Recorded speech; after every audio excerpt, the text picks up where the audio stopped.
خرم صاحب، یہ جو ایگریمنٹ جو بھی آپ کی امریکہ کے ساتھ بڑھتی ہے، اس میں چیزیں اگر پارلیمنٹ کے فلور کے اوپر آ جائیں تو زیادہ ٹرانسپیرنسی آ جائے گی؟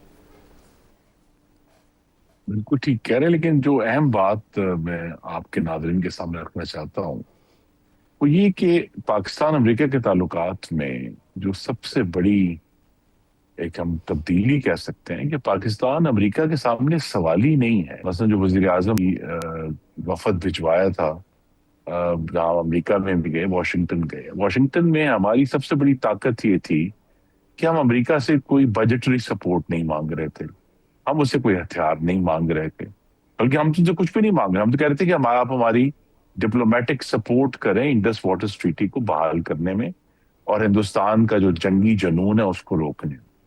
اب یہ ایک کوالٹیٹیو فرق آیا ہے پاکستان اور امریکہ کے تعلقات، کہ اب ہم ان کے سامنے سوال ہی نہیں ہے. وہ جو جب آپ جنرل مشرف کا ذکر ہوا یا پیچھے 80 کی دہائی کا ذکر ہوا، تب تو پاکستان ایکٹیولی $2 بلین، مشرف دور میں $2 بلین رفلی لے رہا تھا امریکہ سے ایز کولیشن سپورٹ فنڈ، اور اس کے ایوز سو کالڈ ہم اپنی خدمات فراہم کر رہے تھے.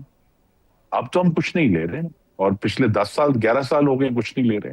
تو لہٰذا اب یہ ایک زیادہ پاکستان کے لیے ڈگنیٹی والی اور وقار کی ریلیشن شپ ہے، جس میں ہم امریکہ سے معاشی تعلقات چاہتے ہیں. ہم ان کے ساتھ جو ہے چاہتے ہیں کہ وہ انویسٹ بھی کریں پاکستان میں. اور یہ امریکہ کو بھی بات اس لیے جو ہے جو تبدیلی انہوں نے دیکھی ہے کہ ان کو بھی یہ معلوم ہے کہ 11 سال سے پاکستان کو کچھ نہ دینے کے باوجود پاکستان نے مارکہ حق میں اپنے سے 10 گنا بڑے دشمن کو شکست دے دی، اور اس میں امریکہ کا بہت ہی منیمل رول تھا اس سارے مارکہ حق میں. تو لہٰذا ان کو بھی یہ اندازہ ہے، لہٰذا وہ بھی اب پاکستان کو عزت اور وقار کی نظر سے دیکھ رہے ہیں.